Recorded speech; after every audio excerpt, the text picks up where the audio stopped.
Mardin Umut Kervanı olarak Mardin'de birçok faaliyet yürütüyoruz.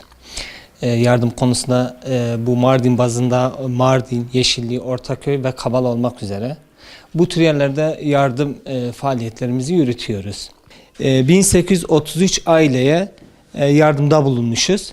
Bunun bedeli 163.292 TL, ayni veya nakdi yardımlarda bulunmuşuz toplam Mardin'e yaptığımız yardımlar. Bu Allah rızası için yapılan güzel işlerdir. Biz de kardeşlerimizi, özellikle iş adamlarımızı, zengin abilerimizi, kardeşlerimizi vakfımıza davet ediyoruz. Gelsinler birebir bizleri ziyaret etsinler.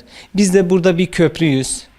Burada bize ulaştığı gibi biz de hangi muhtaçlarımızın neye ihtiyacı var, ona göre bu ailelerimize biz de yardımda bulunuyoruz. Son olarak İdlib konusunda da bütün kardeşlerimizi bu konuda yardıma davet ediyoruz. Gerçekten bir ayakkabıdan, bir monttan emin olun bir şey çıkmıyor.